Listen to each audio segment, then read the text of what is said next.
This real-side experience would be a view that involved humanity as a species, and so, what with everything creationally simulated being based on agreement ideas that then are incorporated into the consciousness that then affects the nature of what the idea agreements happen to be, for an experience to befall overall an entire species.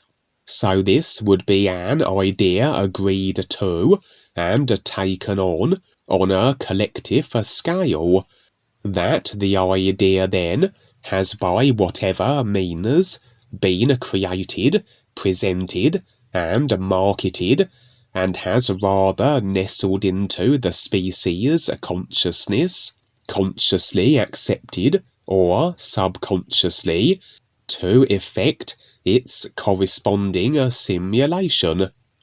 As everything is, everything consciousness comprises of, is in effect now, and in isness reality terms, all the idea agreements that effect all corresponding simulation, and on the real side we can be shown the view of anything any consciousness is effecting into a simulation now, from the perspective view of a real awareness, that is, this isness everything reality, has access then to everything simulated, as it is this one overall isness real awareness that is through all consciousness, and can show then each individual created personal self whatever makes the most sense to be revealed.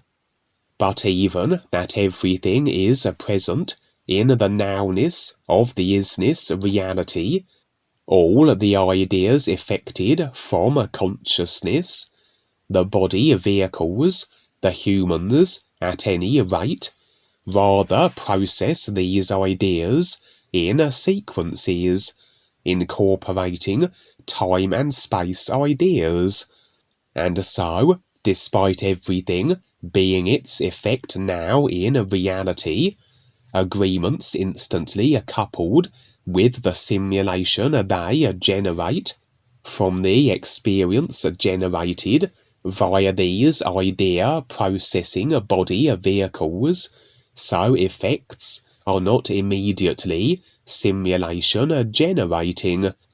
A little like a movie, the idea agreement affects the movie's outcome. The entirety of the movie is contained on the disc, representing the isness everything position.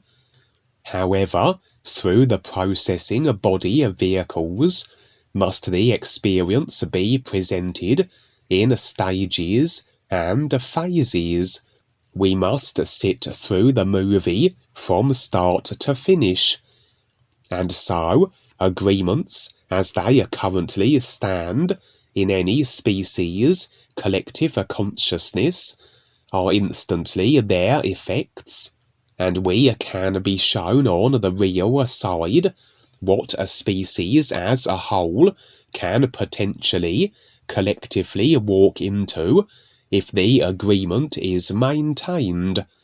But as these idea agreements process through humanity's body vehicle mechanics, as humanity must sit through what is already a completed movie based on the particular agreement, so the effects, the movie's culmination, would be construed from a personal human consciousness perspective as being in the future, and we would refer to these real side species agreement culmination effected views as future views, although there is no such a thing in reality, as everything is what it is now, in isness reality terms. And of course then, agreements can change, fluctuate, and the effects instantly alter in accordance. But from the humanity consciousness perspective, it would be akin to switching movie reels before the previous agreement, now changed, had reached its culmination point. And in regards to humanity, I and others have been shown various potentialities, as all the agreements collectively are secured, but rather jostle for prominence in humanity's collective consciousness, and what eventually unfolds is the agreement that is maintained over all other possibilities. And so it was that I would be shown a potentiality, this one involving vampires.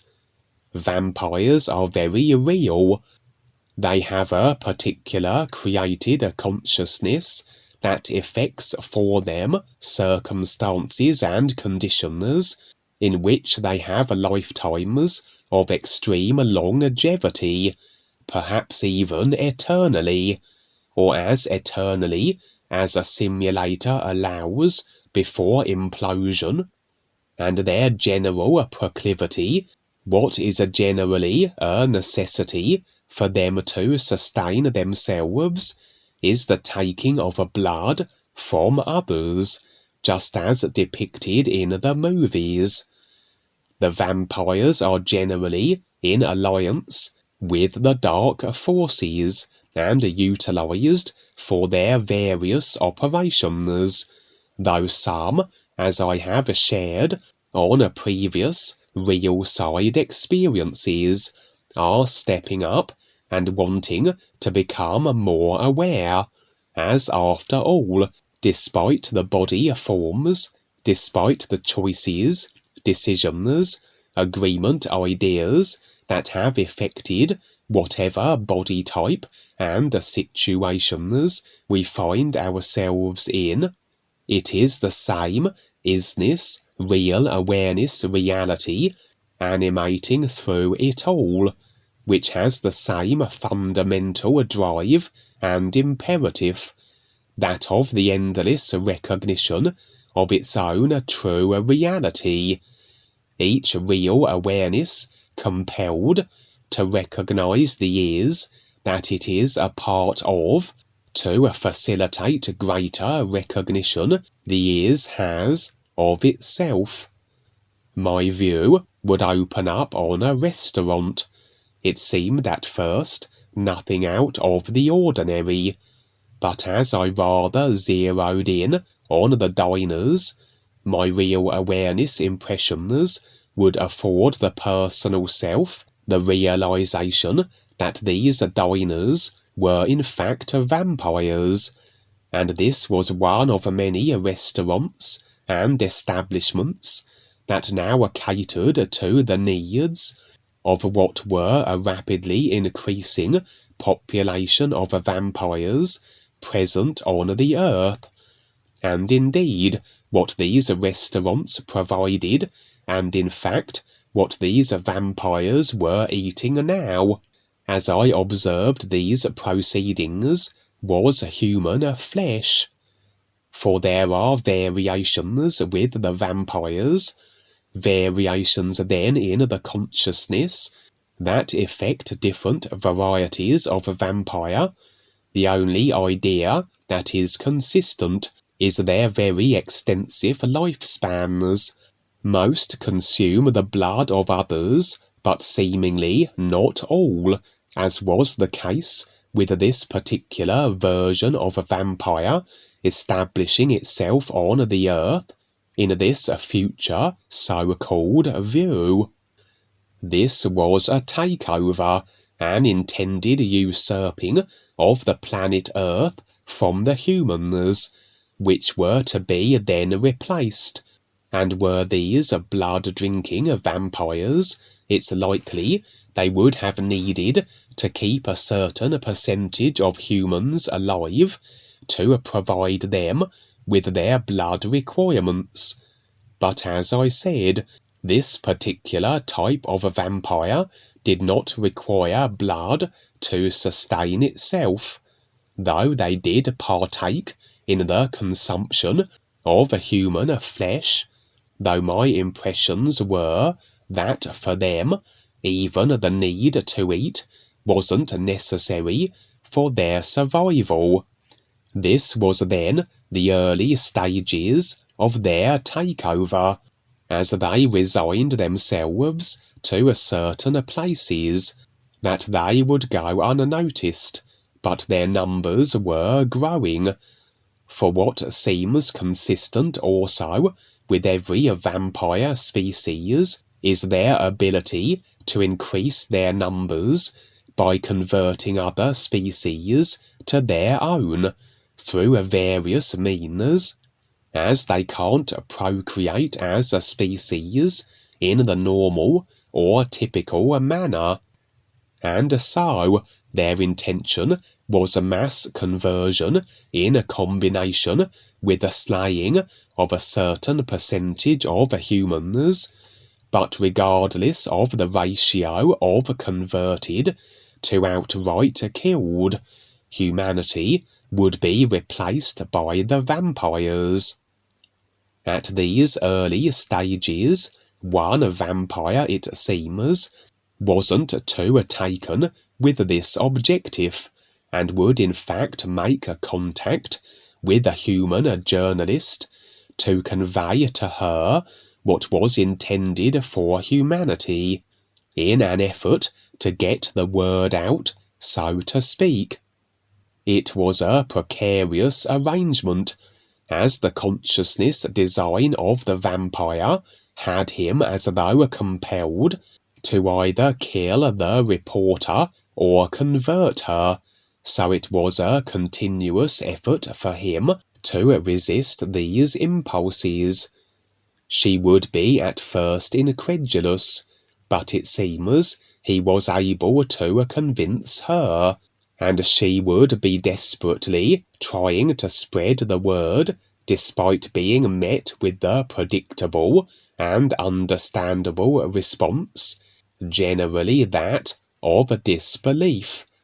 And so, as she continued with her efforts, the vampire population was ever growing in number, and the human population diminishing, until, as a tipping point was reached, as the vampires outnumbered the humans, so they more so made their presence known, came out of the shadows as it were, no longer needing to hide, as they had the upper hand through sheer numbers alone.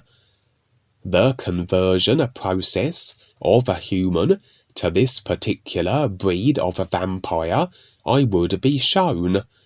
It would be a process that took a week or so to complete, and it was rather gruesome to behold. It was as though the human body would decay, rot, and the vampire the human would become was as though a walking, rotting corpse, and yet the original vampires, those that were converting humans to their kind, were indistinguishable from a typical human in appearance. Only humans converted to their kind took on this putrefying corpse appearance. And so, it's amusing how vampires, as depicted in the movies, are always presented as somehow glamorous and appealing, and yet these particular vampires, the entirety of the human race who became them, those not killed, that is, were anything but, and the overriding stench was horrendous. The experience, the potential future view of humanity would end there, with most of humanity either dead or converted. The reporter, despite her best efforts, was unsuccessful in alerting the human race in time, and so the world was filled with vampire, rotting corpse-like body forms, with the original and very human-looking vampires intermingled among them. But as I said, this is just a potentiality based on agreements that have been installed in humanity's collective consciousness, and if this view comes to pass, or any other alternative is purely based on which agreement is most prominent in the consciousness, the agreement collectively most maintained. Okay, Kevin, cool. So we don't have enough challenges here with nuclear weapons and Wi-Fi and chemtrails and HARP and all that, and awful governments and what have you. So yes, the aliens are acting up, and of course, this is a human farming planet, so it's a big challenge. And again, yes, little by little, this will be very interesting, just like the movies. Look at all the movies that present this, where these, other body types start appearing here and there, and we've been seeing them since, the 30s, 40s, 50s, 60s, whatever, and it's always been there. Little by little, they're revealing themselves, and they like to have agreement, and they're a little afraid too, but the more agreement they get, the better they feel, but it's still based on fear. And so, yes, it is a huge challenge, and there's no guarantees as each person decides to face this challenge wholeheartedly. Yeah, so it's, when you've got, an alien coming through your bedroom window, what you know about the government and everything else really isn't going to matter, is it? You have something to deal with there. So, yes, thank you for the preview and the heads up, Kevin. That's so cool. Thank you so much. If I drive a Ford and somebody else drives a Dodge, does that mean I have less awareness?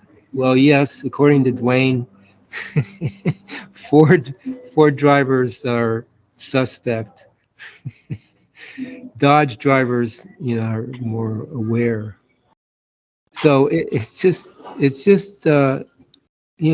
it's an encasement, and you have certain ideas about Ford drivers, and people who drive a Ferrari, a real fancy car. You already stereotype them as a particular. So that it's still just an encasement. You don't know who's driving the car.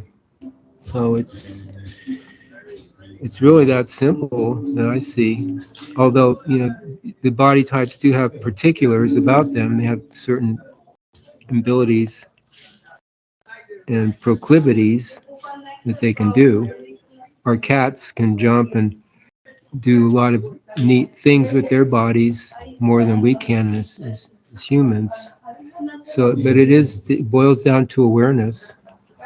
And one other thing would be the social conditioning of cats or reptilians. They have a lot to deal with their particular social class and customs, etc., to deal with. So there's that too. But basically, it's just awareness,